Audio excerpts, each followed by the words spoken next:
Dear Google, what are names of inspiring women in finance? So that I can name my startup after when we have a Sayyidah Khadija, right? Go back a step. So I come from a background where we just don't talk about money. Why do Muslim women have a problem with money? I think the problem is we never talked about it, and it doesn't have to necessarily be a bad thing. It was what it was back in the day. Let's change it. Basically, in the last 5 years, 20% of the entire workforce are women new to work.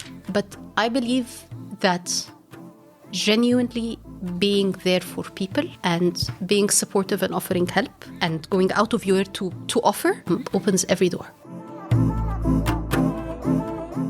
In today's episode, I'm joined by Yasmine El-Mehairy, the founder and the CEO of Deja Money and a 3-time successful founder in her own right.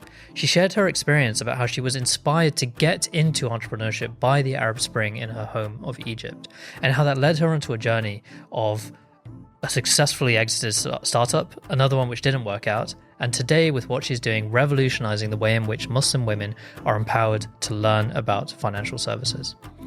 As always, I'm your host, Arib Siddiqui, and this is Muslim Money Talk. Before we begin, we noticed that only about 12% of you are actually subscribed. So if you like what you're listening to, then please consider subscribing, leave us a like, or even better, a review, because it really, really does help more people find us. Thank you. Now back to the show. Yasmeen, assalamu alaikum. Alaikum assalam wa rahmatullahi wa barakatuh. Thank you for joining us today on Muslim Money Talk. Oh, thank you for having me. I've been following for a while. I was wondering when it would be me. It's always a pleasure when a guest listens and tunes in. But last time we saw each other, I don't know if you remember, we were in Saudi. Riyadh. In Riyadh, yeah, that's right, at 24 Fintech Conference. Yes. How was that trip for you?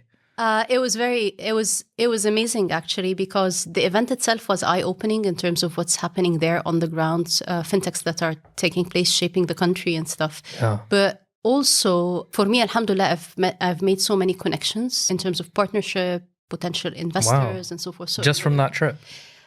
And follow through, but and follow through. Have you been back to the region since? Yes, I've spent a good 2 weeks in November, and I'm going again in Feb. Wow, oh, so am I. To Leap, I assume. Okay, yeah, okay, fine. Well, I'll see you there. I'll see you there, inshallah. So, mashallah, you have one of the most varied and diverse CVs or resumes of anyone that we've had on the show so far. Yeah. So I'm picking out, you started your career at IBM in Cairo, you did some time in banking at Citi, you did some consulting at Deloitte, but of course, you are a 3-time founder in very different areas.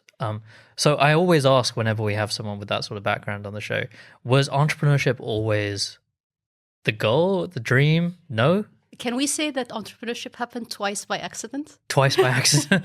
And one should learn, right? The first time with Supermama, it was a very interesting story because I had been very reluctant to get into my own business. We were, so 2000, when was that? 2018, with the global financial crisis, I was working at a startup at the time. And we were very committed to the startup. Everybody felt like it was family. The founders were amazing. It was just this amazing feeling. But at the time, the larger companies took work of the medium companies took work of the smaller companies. And at this point, smaller services company cannot compete with a freelancer. So the company had to shut down. And this devastated me. Like it was emotionally hard for me. What was the startup? We built software services. Fine. So okay. A regular tech startup. It wasn't even a startup, tech services company. In Cairo? In Cairo. So at that point, when that happened, I took my team. There were like 12 of us, and we went to the last client project we were working on, and we moved there. Oh, so delivered the continued delivering the project from there, and there it was such a bad environment, like your typical toxic working environment. Without getting into details, but like everything on the checklist of don't do that, they did everything.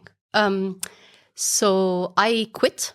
After delivering, and my team at that point sat with me and said, Yasmeen, please, let's start something where OpenCraft went wrong. We can do better. You can think of things. You're brilliant. You know how to lead us. And I was like, guys, I can't have this on my conscience that somebody needs to get paid and I can't pay them. You know, at that point, this was all I was obsessed about. Like, I don't want to be responsible for somebody's, you know, yes. It was a huge responsibility. Absolutely. Because I had built that reputation in a certain area of tech media, like media technology. I got headhunted to run projects, so I would again reach out to my team, the same people, to do things on freelance basis, but I'm not responsible for the risk. Around the time where it was the Egyptian Revolution, so 2011, we all had the vision of change. Let's do something big. And actually, I kind of had attempted a small project, which I almost forgot about, I just remembered now. Right before Supermama, we had attempted to build some sort of medical directory, but we never looked at it as a startup. It was just a project. And around this time, it was about doing new things, innovating, getting out of your, you know, like, let's build a new Egypt, let's build a new us. And even before the revolution actually took place, it was that vibe in the street, in a way.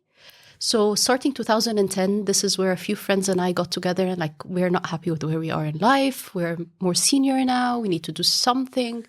And for 6 months, I think we were meeting at my place, thinking of what we can do. And everything would be shut down. Feasibility study, it doesn't make money, that requires a lot of business development, that requires blah, blah, blah. Like someone would always find something why things can work.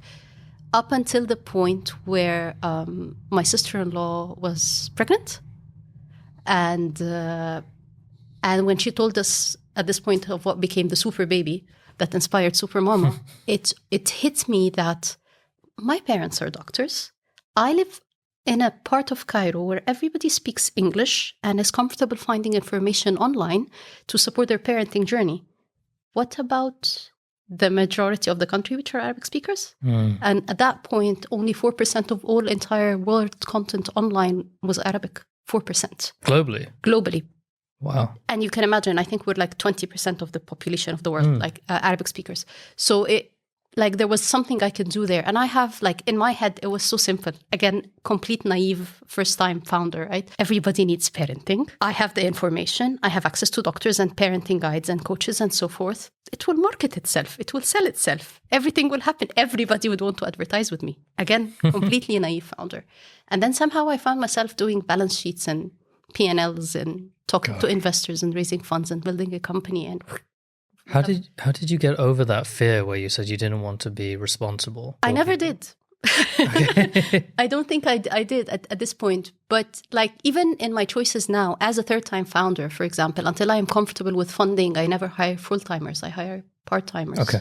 So that at least, you know, they have a way. Yeah. But what I've also learned is that is like, number one, when people believe in you, they would want to work taking this risk. Number two, if you provide a good working environment, and I'm very keen on the whole working environment, and a good place to work and a place to thrive, and giving people a chance to learn other things than the core job they do. So I encourage, for example, people in marketing to understand what back end versus front end means.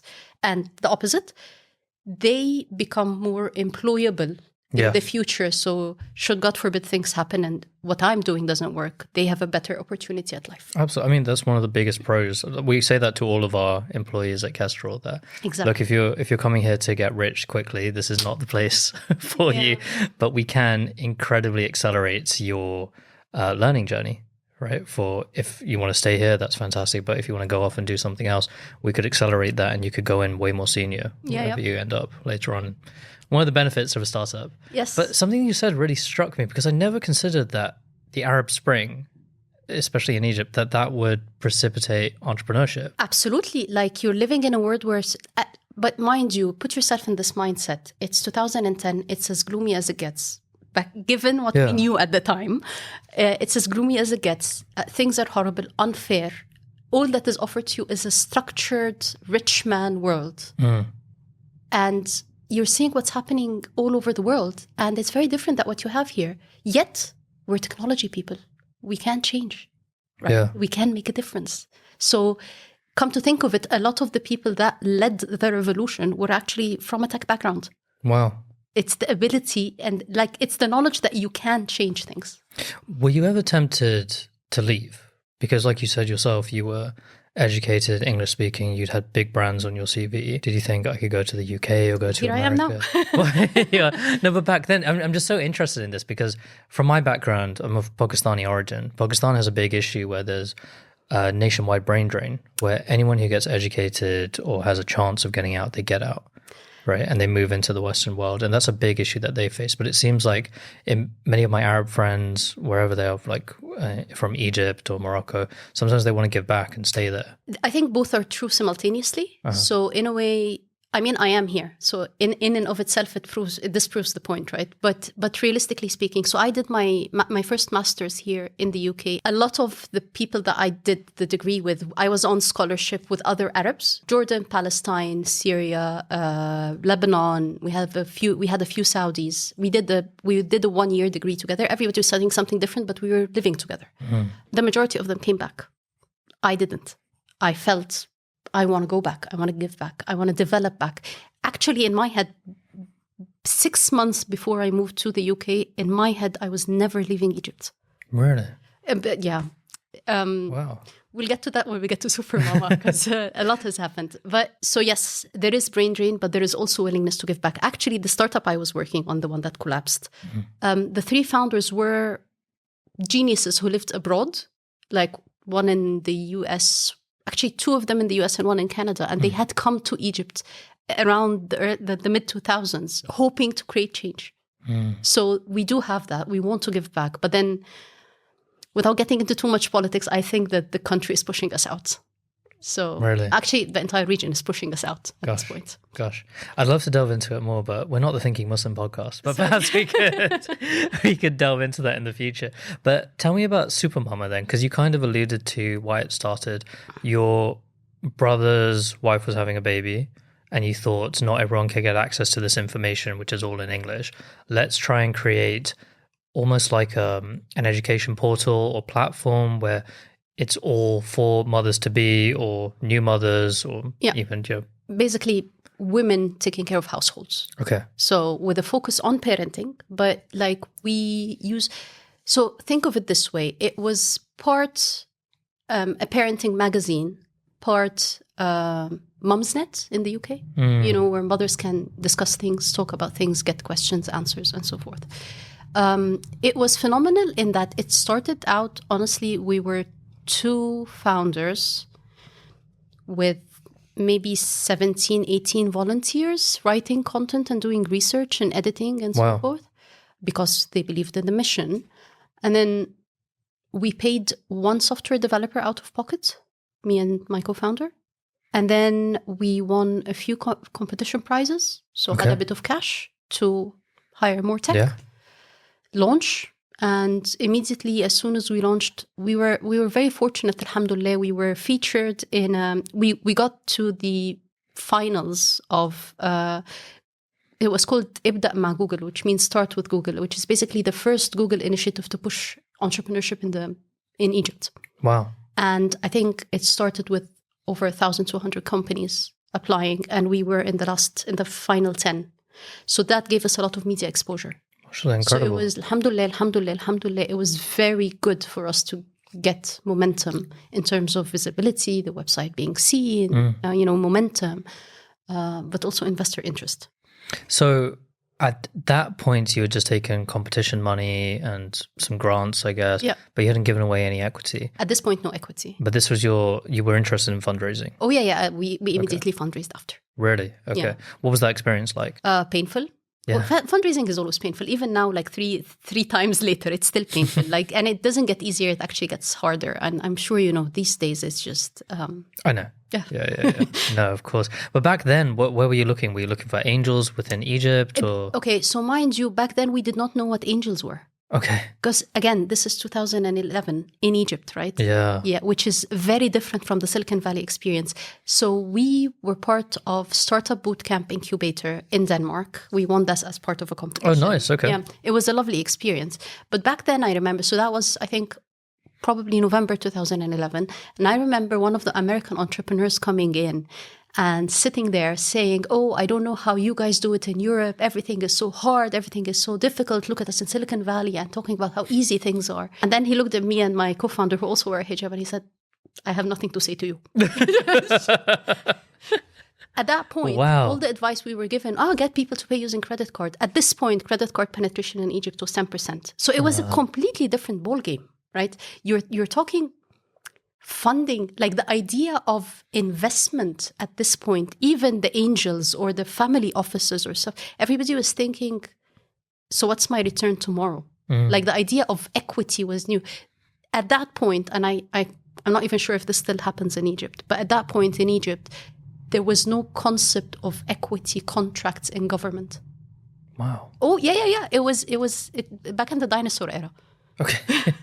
Gosh, it doesn't seem that long ago, but yeah, I guess things have moved really fast. Significantly. And it's all precipitated in the West and then I guess trickles down to the rest of the world. Exactly. But we experienced this when we fundraised from all over the world, from angels and some institutions, both here in the UK, but in places like Pakistan, Malaysia, Saudi. There were a number of angels that we came across who just had no familiarity. And the main thing that they were interested in investing into in the past had been property, or bricks and mortar, something they could touch and feel. So the idea of a startup, let alone a fintech, some sort of app on your phone, I don't know, they thought we were like a scam for the longest time. Yeah. I mean, even today, sometimes when I talk to angels who are keen on what Dija is doing in terms of mission, they don't get it because, again, I tend to feel, I mean, you're better at this than I am, but I tend to feel we Muslims kind of like gold property and that's it. Like, comfortable. That's what we do. It's definitely something that's still there, but it's something that it's changing. We're working on. It's changing, absolutely. Sorry, I know you keep trying to take a sip of your coffee. Go for it. For sure. You were the first guest, actually, I'll point this out, who's actually brought their own refreshments. So that's very kind of you. So a lot of firsts. You're actually the first episode in 2025. That's why I think this will be going out. Nice. Yeah, the first one there. Yeah, I like being the first. A lot of firsts. So this Supermama, it sounds like it was very painful to set up and you were breaking new ground, but it all culminated in a successful exit as well, mashallah. So how did it go from there to over there? I think when someone talks about exited startups, they kind of forget to mention the journey. Like, or sometimes they mention the journey and it just doesn't make sense. Like who started whatever in their garage and like who can afford a garage these days anyway? But it was a hard journey. It was very difficult. We've had all sorts of stakeholder drama. My board was extremely difficult. Again, it was their first time being on boards. They were corporate ventures or corporate funds that started getting into startup investing for the first time. So one of the key issues that we faced was that some of those board members were treating it as if it was a project in their conglomerate, not an independent company. Who were these board members? We had representatives from our key investors, without mentioning names, but one was from a media conglomerate that set up their venture fund. One was from a venture fund from the advertising agencies, kind of. The third was from the startup world. So basically, but again, everybody was new to this. So drawing lines was very difficult. Wow. Yeah. Okay. But despite all that, you managed to secure an exit. Was it to one of these conglomerates? No, we exited to a competitor, actually. Oh, really? And it wasn't an easy journey because towards the end, so we exited at the end of 2019. End of 2016, my issues with the board have been unrecoverable. So I stepped down as CEO, stayed on the board, but stepped down as CEO. This is when I founded Cushies. And since then, again, I would say lack of maturity from them and from myself, it became more of clashing. Really? Yeah, it was it was hard and everybody knew about it. It was like yet another time. I think, I can't mention names, but I received an email that I was not supposed to be on where someone said, I hope she gets nothing. When we were talking about the exit. She's been troubled for years. I hope she gets nothing. I'd rather anyone else or even throw the money in the bin. What were these conflicts around? Was it strategy, direction, hiring? Part of it direction in the sense that they were pushing for us to stay focused 100% on content. In my views, which turned out to be right, and I hate to say I said so, but like content was dying. You couldn't just monetize on content. We had to get into services or commerce. And their direction was quite pushy in the sense. And when I said I was leaving, they felt like somebody has backstabbed them. Really? In a way. And like, instead of looking at it objectively, we started getting into feelings and hopes and dreams. And you broke my heart and things like that. And this was not the case. They reached the point where I was threatened to be sued. It got very dramatic. It got very dramatic. And again, as a first-time founder, still in my younger years, it really gets to you. Gosh, and you'd been this was your baby. It was my baby. Yeah, and you'd been part of it for what, 6 years up until that point? Yep. 2010, 2016. Yeah, 2016, 2017. 2018, I think the market has been clearly shifting. Yeah. It wasn't working. I started pushing for an exit. And again, it was like, well, you made it this way. And it's like, seriously, this is not a couple's discussion. It's not whose fault at this point. For the company to survive, it needs to either be sold or change direction. We pushed for an exit. We had an offer on the table. I would say even slightly better than the offer that we took. But it did not align, like the equity structure versus cash did not align with what my board would have preferred. Okay. So somehow that died, and we exited to Mawdua, which is a media conglomerate out of Jordan, based in UAE. Okay. So it went well, and at the end of the day, all's well that ends well, alhamdulillah. So. Thank you for listening to Muslim Money Talk. If you like what you've heard so far, you might be interested in checking out what we do at Kestrl, the Muslim Money app. Kestrl is a service that helps Muslims who want to grow their wealth without having to compromise, whether it's on their belief or user experience or price.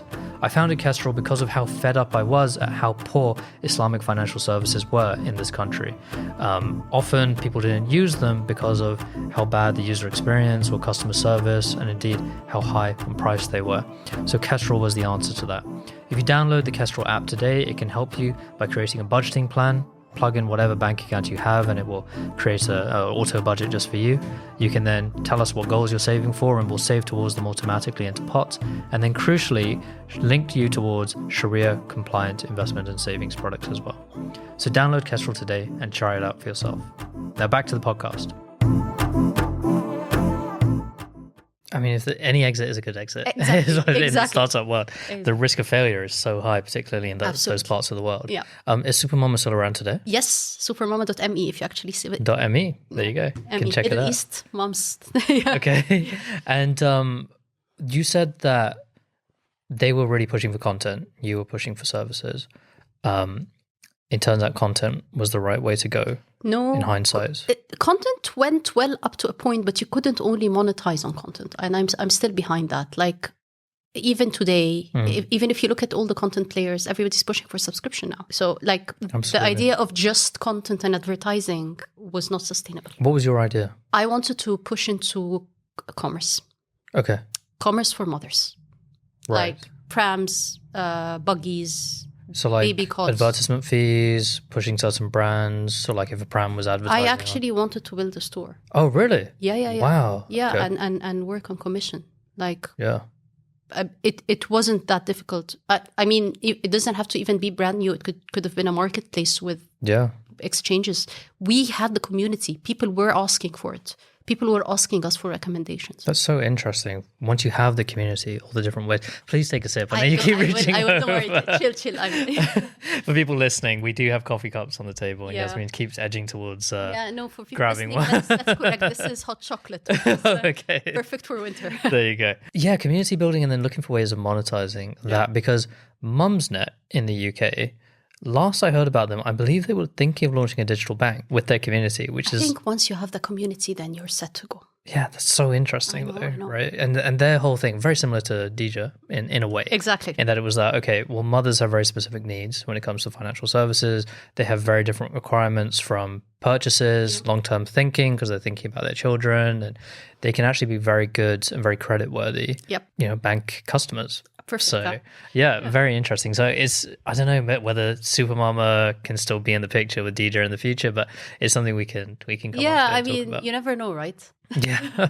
So you moved away from Supermama. You founded Cushies, which I believe was a textile design company. No, it wasn't textile. Sorry, because I have a thing about helping communities and helping people. I can't do something that's just commerce, right? I need something with a bigger purpose. I'm one of those random people that want to change the world with everything I do. So I go into difficult choices. So we worked with undiscovered artists. They designed custom designs, which we use to digitize, print on fabric, and then work with non-government organizations that support women and children to create those into products like cushions, hence Cushies, laptop sleeves, tote bags, tablecloth, accessories for home, gifts, and so forth. Incredible. So think about it this way. What's it called? Kidston with a purpose? In a way. Okay. Yeah, I've seen similar initiatives now for the Palestine movements. People trying to do that. I think we were ahead of our time. If this had lasted a few more years, we would have aced it, but life, right? So what happened? Two things. Horrible co-founder.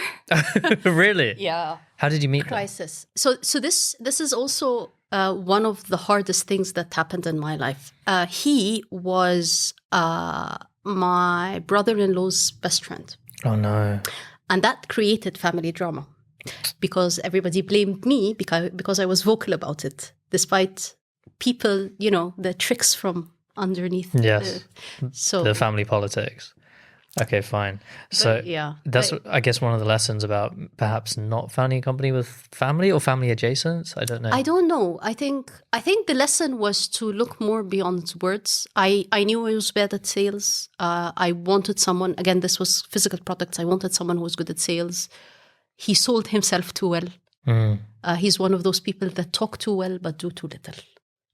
And as a founder, You're right. Okay. I'm sure you know what I mean. Yes. Yeah. I mean, look, I founded a startup with family, right? So that was with my father and my friend from MBA school. Yeah. And, it leads to a lot of clashes. But I think the idea, there are benefits. I'm a big advocate for founding something with family because at the end of the day, you have to make up. I don't know how I feel about this. I have mixed feelings. So again, with my first startup, Yusra, my youngest sister, came as an intern, built her way through to CMO. And she is phenomenal. And I'm not just saying that because she's my sister. You can ask anyone who's worked with her. Yusra is phenomenal.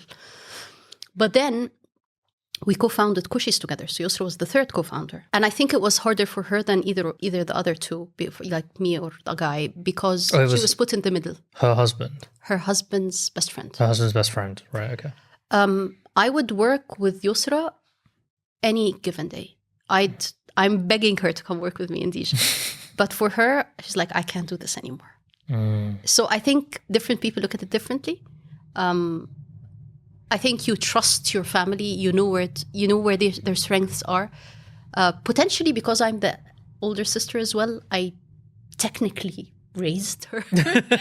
So Is there a large age gap between you two? Yeah, okay. 11 years. Oh, no way. So yeah. So with my youngest brother, it's a 12-year gap. So you know what I mean? You've affected their, their personality growing up, you know everything about them. And between my brother and my sister, honestly, I trust either of them. My brother I wouldn't work with. We have the same personality, so we clash a lot.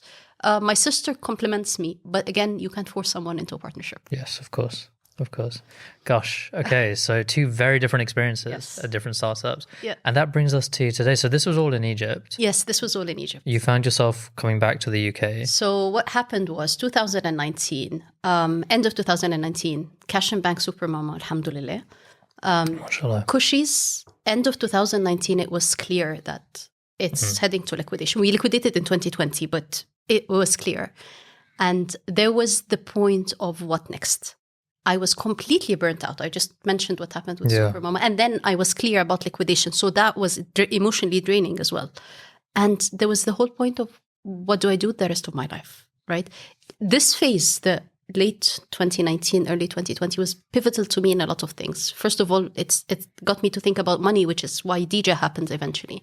But I thought, and here's the second accident, I never want to be in startups again. Really? Yeah. I thought this is just too hard. I'm too drained. I'm too fragile. But then having gone through what I've gone through with Supermama is not your typical. Nobody gets threatened. Nobody gets a lawsuit letter sent to their home. Like these things don't happen to most people. So it was a bit hard. It's happened to a few people who've actually been on the show, actually. But yeah, it's a bad it's a bad one if that does end up happening. So I think it was difficult, and I thought I needed a break. Like in my head, let me just find someone to employ me for, if my skills are employable at all, pay me a bit of money where I don't have to worry about feeding other people. Like just care about me for a while. At this point, I thought Egypt is too small. It's not too small, but it is too small in a sense. So I thought of moving out. I had the conversation with my parents. My parents are, I'd say we're a religious family, but not too conservative, if it makes any sense. So we stick by the rules, but we're okay. Like I'm a single woman living on my own. So if it makes any sense, and the conversation was like, well, we're okay with somewhere where you can come when you're needed. So for me, it was like a 5-hour radius from Egypt.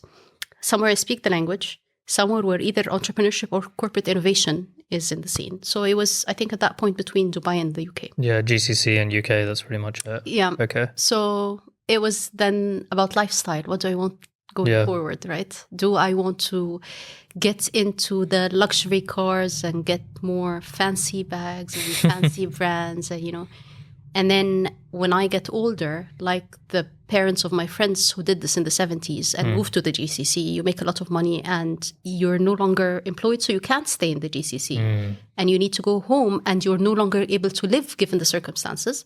Or do I take the middle class option in the UK, live a decent life, and potentially get a nationality? Gosh. Okay. Which is something the British don't think about, but we Arabs do. Yeah, and that's what brought you here. Yeah. So it sounds like you were completely burned out. You didn't want to do another startup. And then Dija.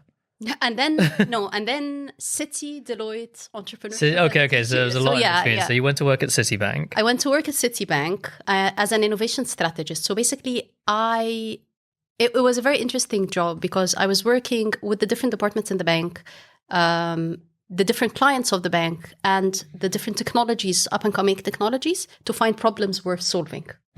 So once we've identified those problems we're solving, it was about scouting the market for fintechs that would solve those problems. Oh, okay. So this was my first exposure to, number one, financial services, number two, to fintechs. In the UK? In the world. Oh, in the world, yeah. Because cities. Of course, yeah. Right? So that was magnificent. But as with all corporate innovation jobs, it's only periodic. It's never a long-term thing. So I stayed there for, I think, 19 months. Then change of management, so I left. I then joined Deloitte Digital, where I was pretty much doing the same, but for different clients. Again, mostly in financial services. So Barclays, NatWest, Visa, Aviva, HSBC. It was very interesting. Along the way, I had been introduced to the Entrepreneurship Center at the Said Business School, University of Oxford. Yeah, I know it. And I became an entrepreneurship expert. So the first year I mentored startups when they reached out. The second year I tutored, basically helping MBA students with their entrepreneurship project. And the third year, last year, I actually taught. Nice. I actually gave a lecture. Incredible. 2 lectures about entrepreneurship. So wow. And then the itch. Okay. It came back. Right? Like, how am I helping everybody with their with their entrepreneurship projects? And I was doing this corporate job, and the fire started again. And the need started again. And then the Dija started happening in my head. So that was the inspiration. You were immersed in this world of startups. You'd almost gone through a crash course of learning about the UK fintech scene, fintechs in general. And you thought, let me try and solve a problem. It was actually the other way around. I learned about the financial world, not fintech necessarily, because let me go back a step. So I come from a background where we just don't talk about money. My dad is so conservative that all the money's in the bank. It's how we, when I actually had some exit money and needed to do something with it, I really had no clue what to do with it. As in, really, and women do not talk about money. I'm sure other people on the podcast have said that. We don't talk about money. We don't talk to each other about money. So I had this money and I had sort of amana towards Allah that I need to do something useful with my money, otherwise it goes to waste, right? So in my head, and I was very keen on Sharia compliance, whereas a lot of Egyptians aren't. So in a way, I was like, I could not find anything that suited me. And at the time, hence I was saying the end of 2019, 2020, it was very important to me because at the time, one of my friends had a severance package and left a good job. Another friend had a bit of money. I think it was inheritance. And I can't even recall who started the conversation, but it wasn't me. Someone threw the word like, what do you do with the money? Like, so what are you doing? Like, Yasmeen, you had a bit of, you're having a bit of an exit money. What are you doing with it? And I said, I don't know, let's think. And we started together thinking. One said, oh, my sister works at this private equity company and they have something with smaller tickets and it's all Sharia compliant. Let's talk to them. And then someone said, well, real estate is essential. And I said, you know what, I come from a startup background and I like businesses. So I'd like to keep some on the side to, an angel investor or support my friends' businesses, even if they're not startups. And we built together an Excel sheet that then we found was with other people in Egypt because people would give it to each other because women do not talk about money. Is it a woman issue or is it, do you think, culturally in certain countries, people in this country don't talk about money? Is it a Egypt-wide thing, an Arab world thing, a Muslim world thing? I think it's a cross between Arab and Muslim. Okay. So I think Muslims are not good at talking about money. We're changing it, but history has it this way. Arabs are not good talking about money. And with Arabs specifically, and with women, comes the whole stigma of we don't want to hasad. You don't want people to look at you and give you the evil eye and you lose your money. Or the opposite, you don't want people thinking you're showing off. Yes. So you don't talk about, which is, I respect tradition, I respect culture, and I respect the roots of everything in Islam. However, this is actually holding us back because what we don't talk about, we have no clue what's going on. So we're always behind. At Deloitte, when I actually joined, as a senior manager, I was asked to fill in my investments. Yes. I had no investments. Because everything overseas doesn't count. But I had no investments. And everybody had investments. And I felt something is wrong. But this this pushed me to have a conversation with other senior managers around me because I felt something was missing. So this culture needs to be, this needs to be in all Muslim households. It's so interesting because you even mentioned your father, who, mashallah, incredibly educated. He's a doctor. Your mother was a doctor. Yep. And despite the education, it's like this cultural barrier still existed where he didn't feel comfortable talking about money. I guess it's not something you ever spoke about growing up. No. Honestly, the first time we've had a conversation about money was around the time I had my exit money. Well, he said, your brother got married, I gave him this much. Your sister got married, I gave her this much. You haven't got married, this is your money. Put it with your money and do the rest of it. So this was the only conversation about money we've ever had. But you were well into your adult years at that point. I was 39. Wow. Okay. 38, sorry. Okay. But at 38, this is the first conversation you have about money? What is it, right? Why is the question, why is that always out there? Why do Muslim women have a problem with money? I think the problem is we never talked about it, and it doesn't have to necessarily be a bad thing. It was what it was back in the day. Let's change it. While I'd love to get into the deep roots of it, I think that needs an anthropologist. I'd rather we change it with the changes that are happening in our Muslim society.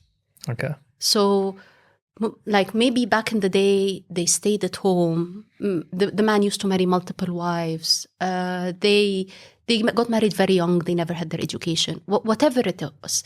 Today, we're in the workplace. We're working on our own. We're living on our own. We're paying bills. We're paying taxes. We're looking at making sure we have a pension. So really, we need to talk about money. For right? Sure. Things have changed. Regardless of how they started, right now, the situation is we need to talk about money. We need to know what we owe and what we're owed. Okay. We need to know if, in all honesty, I wasted so much money all through my life because I never thought I needed to save or invest.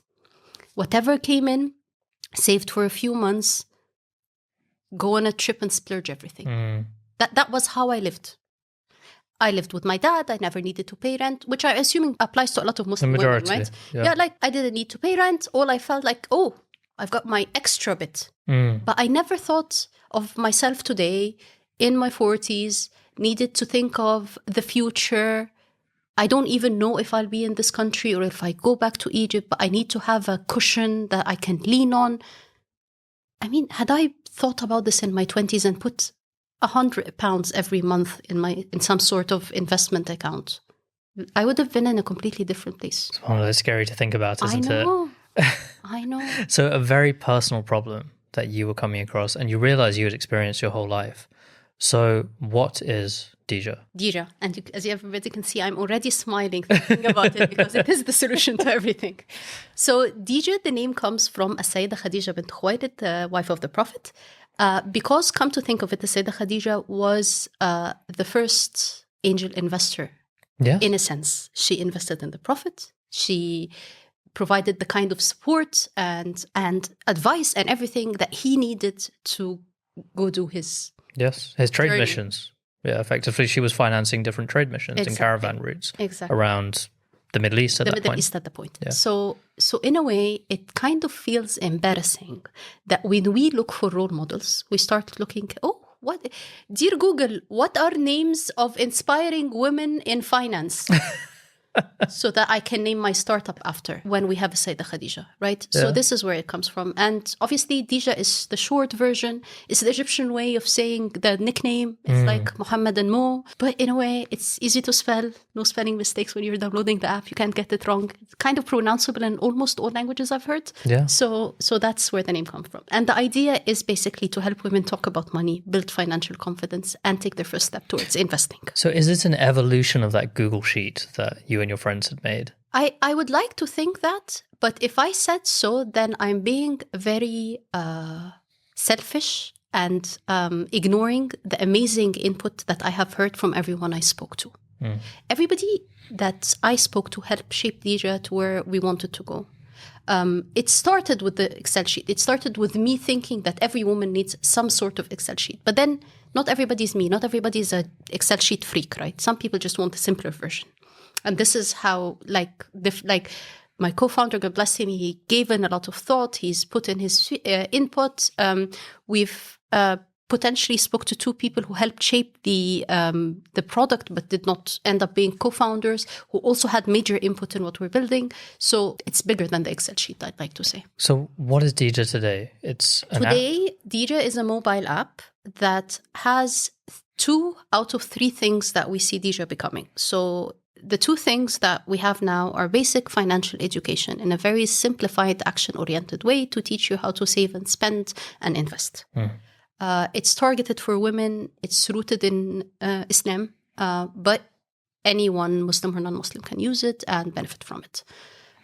It is intended for people with short attention span because all of us now can't stay focused for too long. So you get the carousel-like content views, you get the 2-minute videos, you get the short form, basically. The second part, and this is something that we've just launched last week, is the community aspect. So you can go ask questions, respond, talk to people, share your achievements. And in response to the whole, I don't want to talk to people about money so that they don't think I'm, giving them hasad or, showing off, we actually allowed the anonymous feature, inspired by things like Glassdoor. When if you're anonymous, you get to speak freely. And this was a request when we did user interviews and focus groups. And what's missing is over the next few months, we want to facilitate the woman's journey from basically understanding about finance all the way to investing. And we're not necessarily keen on one type of investing. We're not saying go public market, go private market, go VC, go crypto. We're not saying that. What we're trying to do is provide information that help her make those decisions and eventually partner with others to bring in something pretty much what Kestrl is doing, is bring in the different financial opportunities that are Sharia compliant inside the app so the woman can take. Yeah, it's very similar actually with us in that we are focused on Muslims in general. You're focused on Muslim women. I think the other differences are that you have a big education part. Yes. Of your app. So it's almost like, it's reminding me of Nia which Shanaz's great Quran learning app. Mashallah, he was on the podcast a few weeks ago, or like a Duolingo but for financial services or Sharia compliant financial services. Plus the community talking part. That's very, very interesting. I think, and also the focus on starting market. I think all of us want to serve the entire Muslim Ummah, but you started from users in the UK. I started from users in Saudi Arabia. Tell me about that. So why Saudi? Okay, numbers, pretty much numbers. So if I wanted to look at women on the workforce, Muslim women on the workforce in the UK, we're talking 300,000. If that, yeah. If at all. Saudi, we're talking 6.1 million. Yeah, and most of them newly entered. Yes. So with the Vision 2030, Saudi's changing. Women are being so empowered and so keen on becoming part of the change that they are doing everything in their power. Like you talk to a Saudi woman, she's like, I want to invest. Do you even know what investment is? I want to invest and grow my money. I want to take charge of my money. Bless them. They've been suppressed for a while, and they're so smart and so I can't even count the number of PhDs that I've met in the last month among women, right? MashaAllah, they are amazing. And now they have the opportunity to take charge of the country and do things, right? So interesting. It's not just lip service, because a lot of people are like, oh, let's just, put women in the workplace. But every company that I've been to visit in Saudi Arabia, I've been there 3 times in the last year. There's just women front and center in very senior positions, decision-making positions, very well educated, speaking multiple languages. Yes. Like you say, PhDs, masters, whatever. And these have been people who have been studying and working abroad and now found the opportunity to go give back to their country. To come back. So they do. Wow.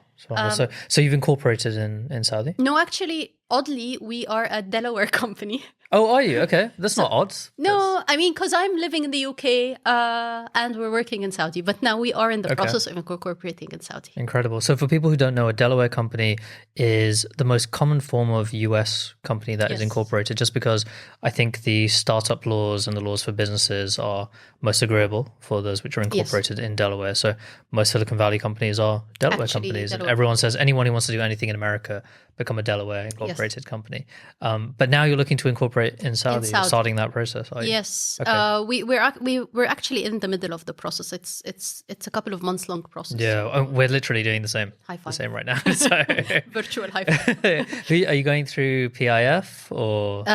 No, we're going through an agent. An agent, like accelerator. Happy to make intros if you want. Yeah, that'd be very, very interesting. Yeah, they just shortcuts a lot. Yeah, that would be good. Yeah, because we're talking with PIF, which is the big sovereign wealth fund. They have their own route in, which they've really been pushing. We met them when we were in Riyadh last time. So yeah, it would be good to have a chat offline. I'll give you. I mean, we're obviously happy to share with the audience if anybody has any questions. Of course. But I'll give you 3 names. Okay.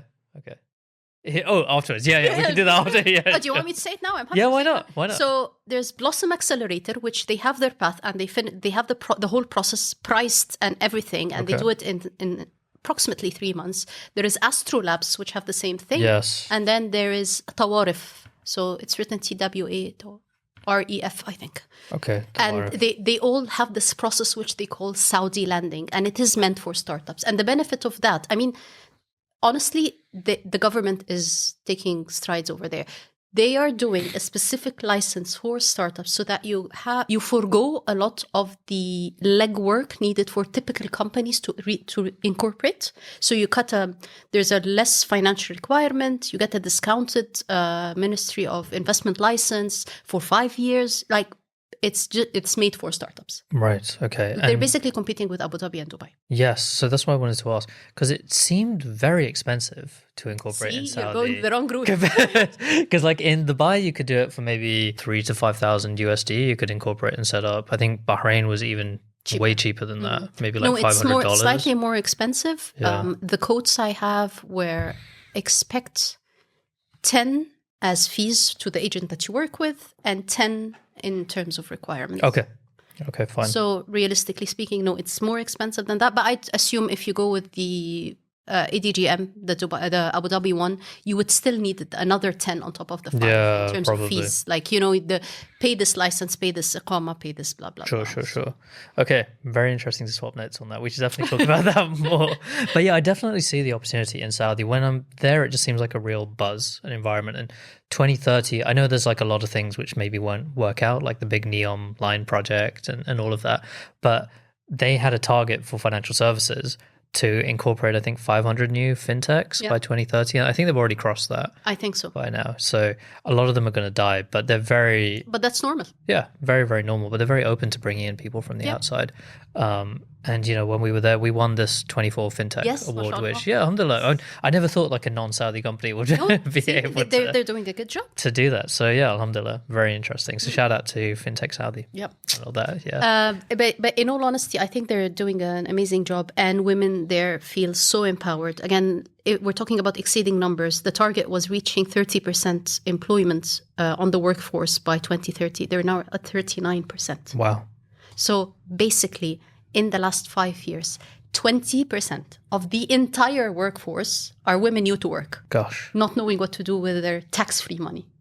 Have you spoken to anyone on the ground, like culturally? Is that not just a real shock to the system of like the previous male workers? And you hear everything, right? Yeah. Like I was in a taxi and the guy was saying, so now it's easier for my wife to find a job than for me to find work. Yes. But then I honestly have not seen a lack of job opportunities in Saudi at all. Yeah. It's just opening. There's so much work on all fronts. For sure. Women are, of course, like I mentioned, amazing women are coming back to the country, trying to give, trying to build, trying to establish themselves. A lot of women are being supported by leadership training in order to reach higher positions in the government.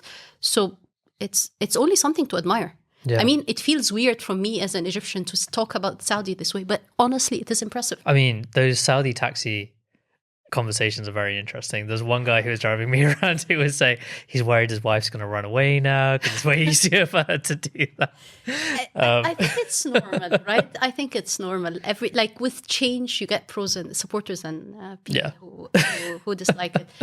And the taxi conversations, in all honesty, like there was a guy that technically was going to throw me out of the country before taking me to the airport. Everybody else was amazing. So...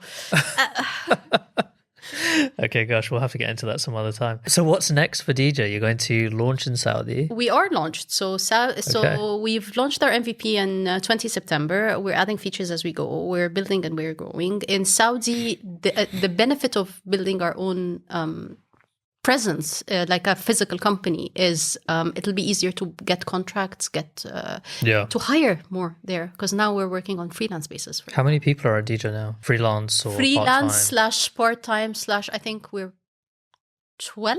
12, okay. So yeah. Gosh. Between here, Saudi, Egypt. So I'm here. My co-founder's in Seattle. We have some of the research. So research and like content creation and marketing are split between Saudi and Egypt. Tech, we have someone in Egypt, someone in the US, and we work with a team in Croatia. Okay. So we're remote and global, as should be, right? Yeah. I mean, we're the same between UK and Malaysia.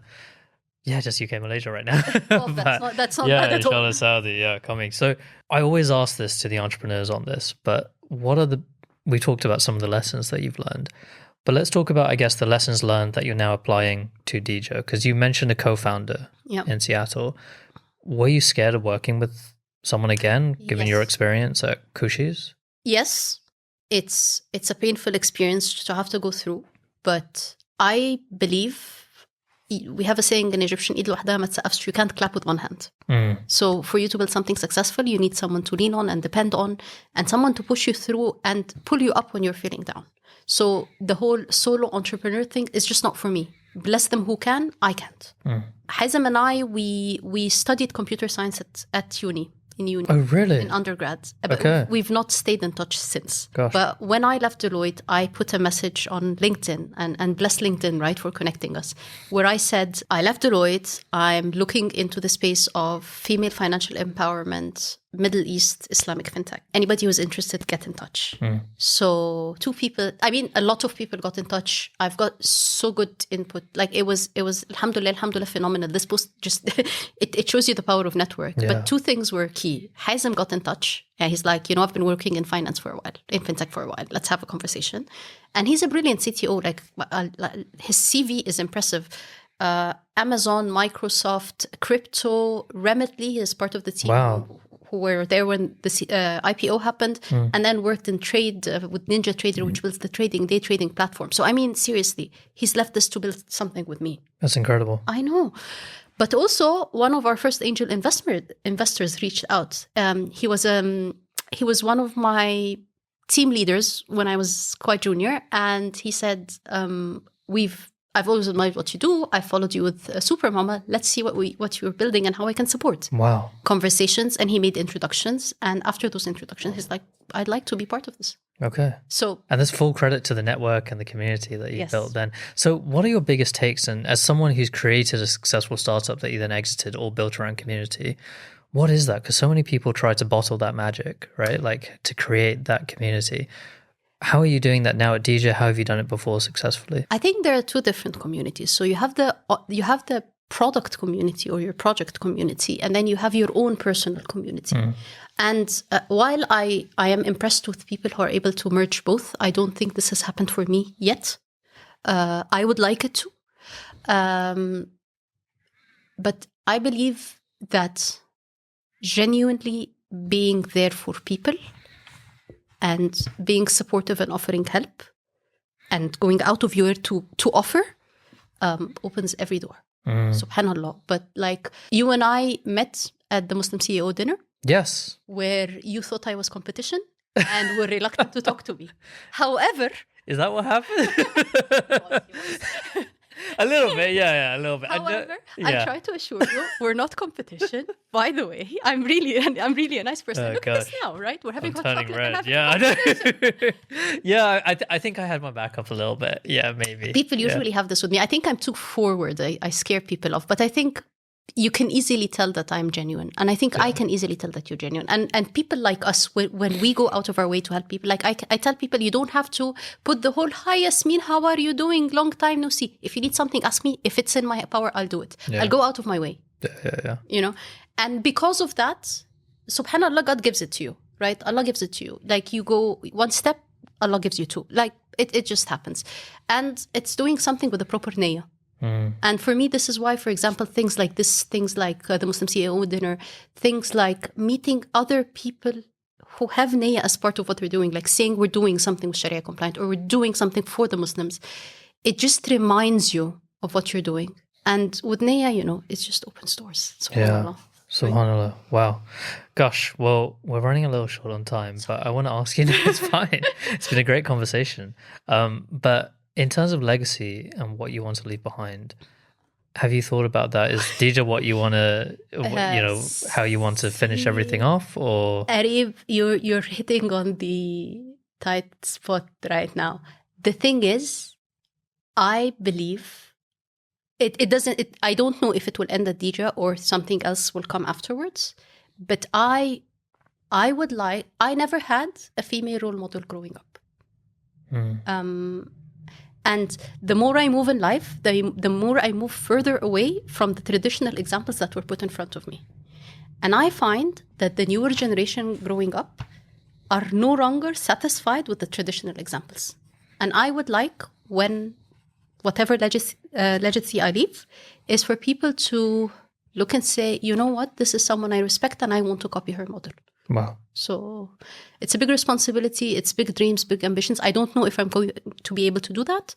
But I mean, it's been said here first. When you watch my biography later on in life, Ari would be the first who heard this answer.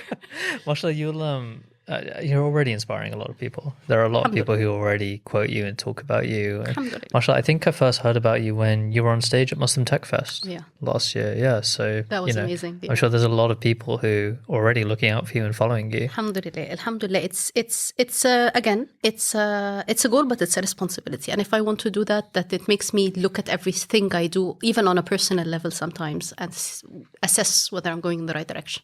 Okay, amazing. Well, Yasmeen, thank you so much for your time. Inshallah, next time I see you, we'll be in Riyadh. Yes. Maybe you'll send a follow-up podcast. Yeah, maybe. So if anyone wants to get in touch with you, how can they do that? LinkedIn. I answer 95% of emails that I get, unless you're spam or you're unclear. Yeah. Just tell me what you want. I'll try my best to answer you. Yeah, great pro tip for anyone cold calling or cold emailing. Just get to the point. Please, of what it is. Please. And just write that in your intro email. Don't just say like, hi, how are you doing? And then just wait a few days and then say, hi, how are you doing again? No, and then there are those people that tell you, hi, I need your opinion in something. Just give it all there. Yeah, just put it in the first 2 lines. Yeah, exactly. Gosh. I'm happy to answer. I'll go out of my way, I promise, but just make it easier for me to get to you. And if people want to find out more about Dija? The website, Dija Money. The app is on the App Store, available in Arabic and English, DIJA, and follow me for news. There you go. All right. Thank you very much. Assalamu alaikum. Alaikum assalam wa rahmatullahi wa barakatuh. Thank you for listening to the Muslim Money Talk podcast. If you like what you heard, then please subscribe to Muslim Money Talk wherever you might have been listening to this. Give us a like and share it with someone who you think might be interested. It really, really helps us out. Thank you. Assalamu alaikum, and see you next time.